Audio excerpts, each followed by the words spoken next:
to you. And thanks so much for joining us here at Tisha Talks Live. We are back.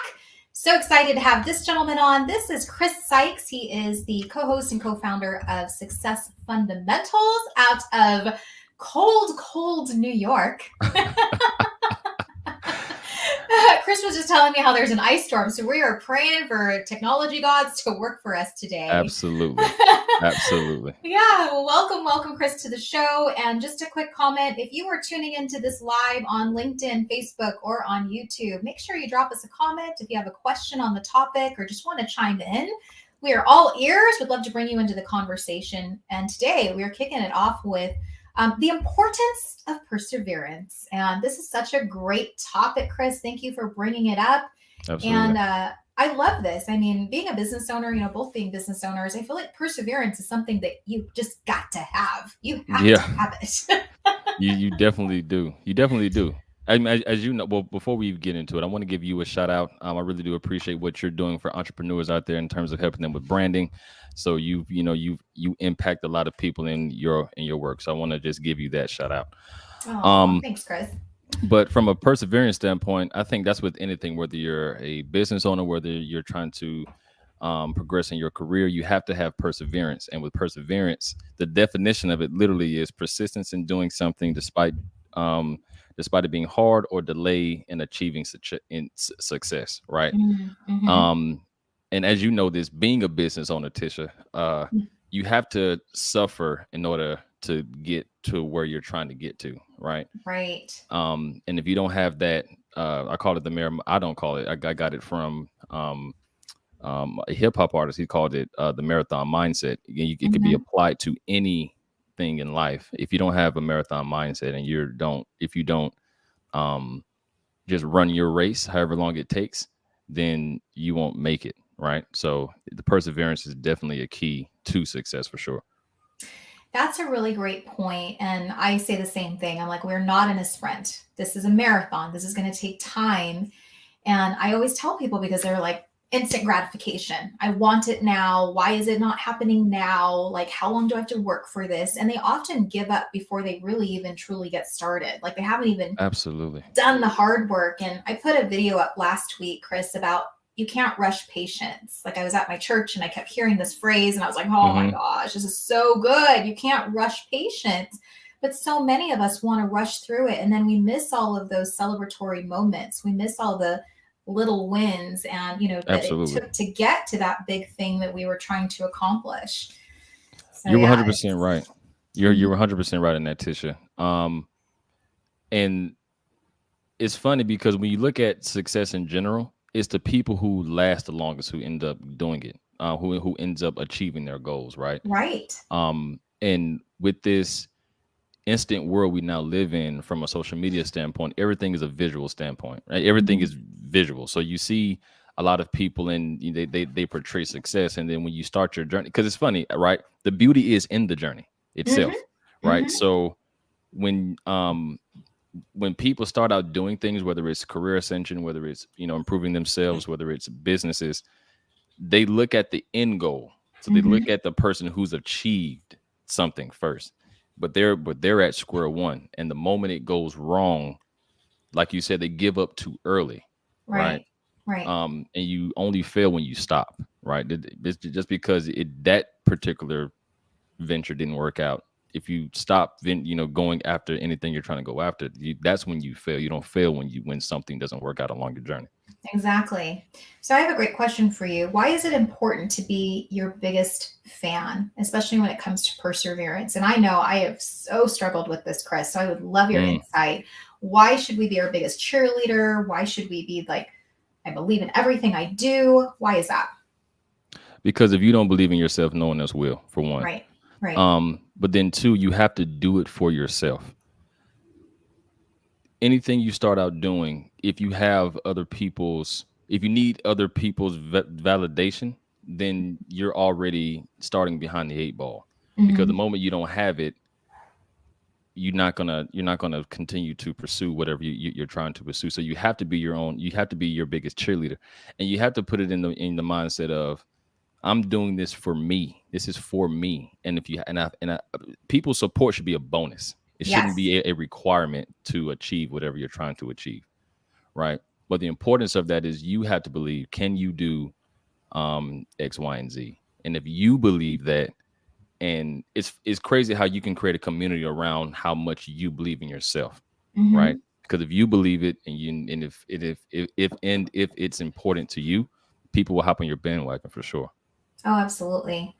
So, what would you say to people who, we're talking about validation? We're going to other people and we're saying, can you justify what I'm doing, that I'm on the right path? You want that Hmm. validation. What do Hmm. you say to people who crap on your idea? Because I've had that happen too. I've had that happen a lot too. Who hasn't had people crap on their ideas? 100%. I think that when people give you advice, they're looking at it through their lens. They're not looking at it through it's your vision. So if you see your vision, you're looking at it through your lens. And the reason why when people do that, um, the first thing they do subconsciously is think about it from their standpoint. Mm-hmm. So it's like, so, hey, Tisha, I want to create, the next big telephone company. And if you're the person who's like, no, that doesn't make any sense, that's what you're saying in your head. And then if it comes out, like, why would you want to start your own telephone company? Mm-hmm. Because you're putting yourself in their shoes, and you're judging yourself by if you would do it or not, or if it's necessary or not. And then that comes out as negative. So that's why you don't, when it's your vision, is your, sometimes you have to protect your vision, Tisha, because Yeah. people, if you're the person that's fickle on people's validation, and then Uh-huh. you hear that negative comment, then that may be all it takes for you not to go pursue that. And sometimes who it comes from hurts. It may come from Mm-hmm. your parents, it may come from your loved ones, right? And if you feel like if they don't support it, then you don't want to put yourself out there, Right. right? So Right. that's one of those things where you have to understand that and also too, even if it doesn't work out, do it the way you want to do it. Mm-hmm. Then at least you can say, I tried it my way, it didn't work, let me try another way. But Mm-hmm. other people's validation isn't necessarily required. I'm Right. pretty sure when planes and everything else were created, to tell a person that I'm going to bend metal to fly people over, from this place to this point, I'm pretty sure they were like, well, that sounds insane, that is never going to happen. And now plane travel is something regular now. So Right. It's just, I mean, think about vehicles. Could you imagine, Kris, if we're still in like horse-drawn carriages? oh God, no. No, absolutely not. Absolutely not. And that's a great point. Imagine if Henry Ford listened to that, right? Because Henry I Ford know. said, Henry Ford said when he started had the car idea, people were telling him that you should try to figure out how to make a faster horse, Okay. right? So it's How do like, we yeah, do no, that? How do we genetically do that and breed different horses? And oh my gosh. exactly, exactly. Oh, it's so crazy. I agree with you. I'm big into storytelling, and I know in the green room we were talking about some of those stories of perseverance and when it's Hmm. shown up in our life. And I think I was telling you and Brian on Success Fundamentals podcast that I have this event that I host called Social Connect Phoenix, where I went against Hmm. all the odds, Kris. Like I'm like, this is not going to be your typical networking event. There's no business cards. There's no picking people up for dates. Like there's stuff like I really set the ground rules and the expectations because I wanted it to be an enjoyable event. I wanted people to want to stay, not be Hmm. like, okay, I showed my face and now I'm out. And the first 8 months that I held it, it wasn't my big vision. I had it, but Mm, it's kind of like this whole, you just got to get started and things will yes. start to evolve.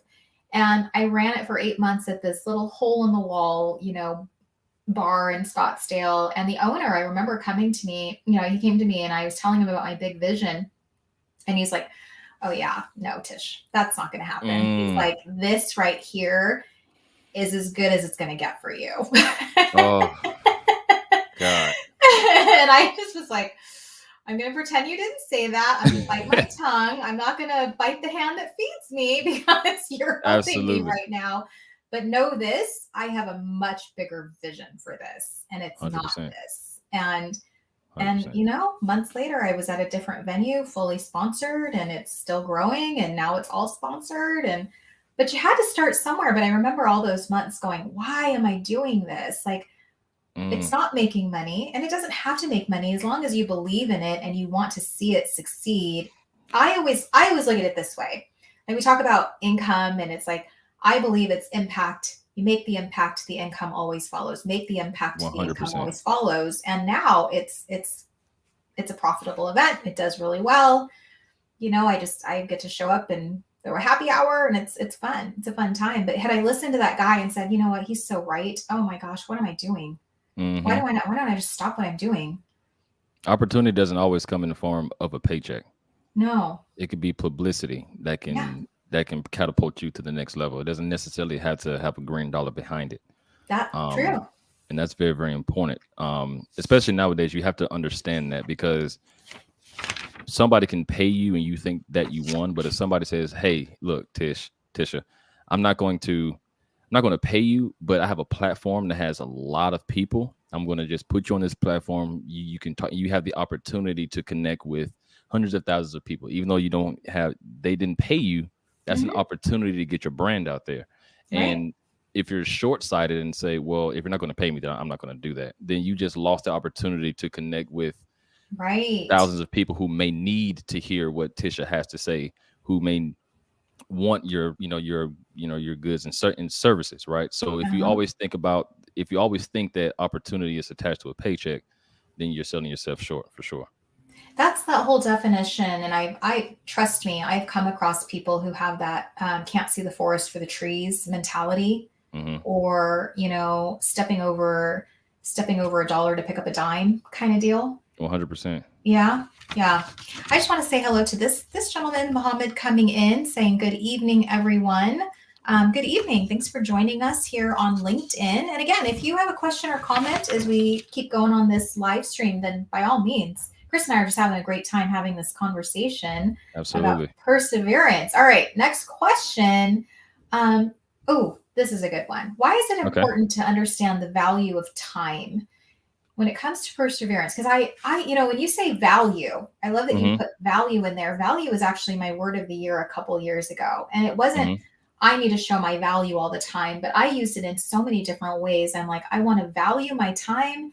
I also want to provide value everywhere I go, but Hmm. I also don't want to devalue me, or I want to make sure that the time I'm spending is quality time. So yeah, talk on that. What about value and time? From a value standpoint, well, the value of time, one, you have to protect your time, right? Because Warren Buffett said that successful people say no, but really successful people say no a lot. Now, what Mm-hmm. he meant by that is, from the time perspective, people when they ask you to do things, they're not thinking about Tisha's time. Yeah. They're thinking about it's it's for them. Whatever they're asking you to do, it's for them, right? And I got caught up in this early in my career. I used to say yes to everything. And then I Mm-hmm. realized that I was saying yes, but I meant to say no, but then I would do the yes reluctantly, as if I should have Yeah. said no, right? So Right. then you realize how if you commit yourself to too many things, you can't do a good job at it, but then two, if you meant to say no but you said yes, you do it as if you said no, right? And then Mm-hmm. that just damages your reputation. From a Right. from a value standpoint, especially if you're in business or even if you're trying to ascend in your career, value is something that separates you from the pack, right? Mm-hmm. So it's a million people who uh do what I do or do what we do, from from podcasting to live streams to financial advising to being somebody who is in the business of branding people. Mm-hmm. And then you look at the surface or you study your competition and say, this is what everybody else is doing, literally, right? They may be Mm-hmm. saying it different, but they're doing the exact same thing. Why would somebody choose a Tisha or a Mm-hmm. Kris? Why? Like, if everybody does the exact same thing and they can research brand companies and 10,000 pop up, if they click on your link or they click on your brand or they come to you for advice or service or whatever the case may be, why should they pick you? And sometimes the why is a very hard question to ask. I mean, to Right. answer to Mm-hmm. for yourself, but you have to understand and figure out what separates you from that. That's a Mhm. value standpoint. So even though, you know, I may not be the biggest podcaster, I may be doing it in a totally different way that makes it unique to whoever is coming in and listening to the podcast. Or you may not be the biggest brand company, but Tisha really caters and cares for me, and she really wants me to succeed. I'm just not a number in a big Mhm. company. She actually is in there helping me do whatever the case may be. So it's like, what do you bring to the table that's going to separate people that they haven't seen before? And Yeah. sometimes you have to think about that for a long time. And then once you Mhm. figure out what your superpower is, that's going to be your value. This is a really great point. I just actually had a client give me a testimonial, and she went on video and said this. And, asking for feedback, asking Hmm. your client, saying, why did you choose me? Or my friend Chris put this great question up. He's like, when did you decide to give me money to help you? Like, it was just a really great question because, there's that shift of, I now want to go forward with you. I want to start Hmm. working with you. What was that initial reaction of, okay, now I know you're the person I want to work with, and here's the investment, and now we go. Hmm. So it's interesting because then they'll be honest. They'll say, I went with you out of all of these other people because XYZ, Exactly. which is, I mean, let your clients be your marketing message. Let them help you figure out that why, that's so hard to answer, figure out how to get in front of people. Your clients are your biggest sales force. They really are. They're your They biggest really sales are. force. Yeah. We have a comment coming in from Royce Blake. This is a gentleman I was talking to you about, Chris. He said, happy sassy Tisha. Royce. He said, put you in a great mood first. Doesn't matter how. Reminding yourself of a happy time, big win, etc. Then whatever you're struggling with will come together much easier. Very true, Royce. So Very, very true. true. And John Neve joining us, saying hello. Good morning to you, or good afternoon, John. Good to see you. Absolutely. Good stuff. All right. Okay. I have a final question for you too, Chris. Okay. But Okay. okay, so why I know through the years being in business, I really learned to just have a thicker skin. You have to. I didn't always start that way, and I think that over the years, I'm like, okay, I cannot let this get to me. I got to roll that off. Hmm. And so, why do you feel it's important that we as entrepreneurs, or we just as people, not take things too personally? Like, people are trolls and they want to just throw negative stuff at us. And, like, why do you Absolutely. feel it's important that, how does perseverance play into that where you're like, don't care, don't want to engage in that? Absolutely. Because you have to look at, especially if like you're in business, whatever you're trying to do, what's your intention of what you're trying to do, right? And it's very hard because the biggest misconception out there is sticks and stones don't break my bones, but words would never hurt me. That's a falsehood. So to develop that thick skin, you have to understand who is giving you the negativity. If it's Mhm. especially like, for example, on social media, if you're Tisha is building a brand company, right? And somebody out of nowhere is like, you want to stop his 10,000 brand companies out there. Why you? That comment, if you focus on that, can throw you off. But then you look at, what I like to do is break it down, Mhm. right? It's like, okay, well, who is this person? I have no idea. They took time out of their day to be negative. So it's not really me that they're mad at. They have something personal going on that they felt like they had to come on my page or come in my business to try to discourage what I'm trying to do. Mhm. And if your intentions are right, I look at intention, right? If you're trying to become a better person, or if you're trying to improve someone else's life, and somebody's, um, somebody's they're negative and try to come and dim your light, you can't let them do that because that's something personal that they're going through. So you just kind Right. of, and even though it's not easy to do, you have to, if you just take those steps, like, who is this person? Don't know this person. And if they don't know me or understand what I'm trying to do, and they're just trying to knock me off what I'm like, my route, then I can't let something like that deter me. Because I always say, um I tell my brothers and sisters this: your goal or whatever you're trying to achieve will test you to see if you're true or false. Mm. So if what that means is, if somebody from the outside is trying to knock you off, and that's all it takes for you to stop doing what you're doing, then you're not really trying to achieve, right? Right. So you Right. have to understand that people are going to be, and everybody is not going to like what you're doing. They're just not. And if you Mm-hmm. understand that, and if you're serving your community or you're doing the best that you can, everything else does not matter. I say that so much that, you know, I feel like the most freeing thing that happened to me, and I credit my 40s, because if I didn't learn this in my 30s, was just to not care. Yeah, Not care about people, but just not care about what people think. And that's so liberating when you're like, don't really care. You know, like I'm just going to keep staying in my lane and do my thing. And I know that I'm going to attract the right types of folks to me. And those are the people that I really, truly want to be around. It's okay. If you don't want to be part of this 100%. Tisha community, that's okay. There's plenty of other communities. I hope you find yours and I wish you well.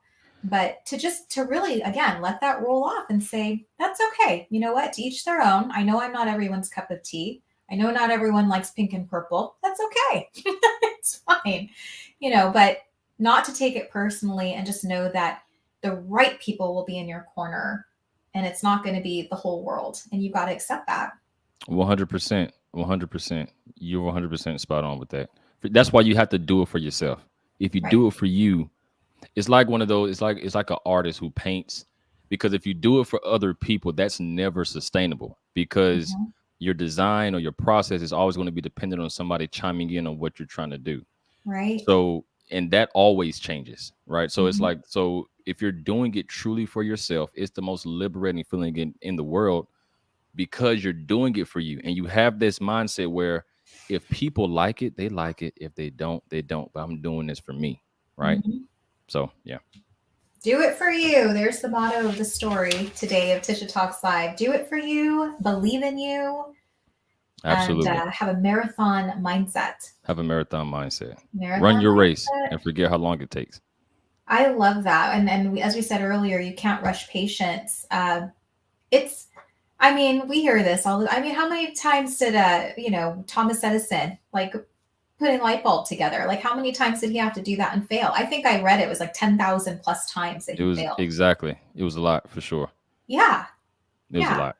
And I like this quote that it said, like someone had asked him, a reporter said, how did it feel to fail 10,000 times? And he's like, I didn't fail 10,000 times. It took me 10,000 steps to get here.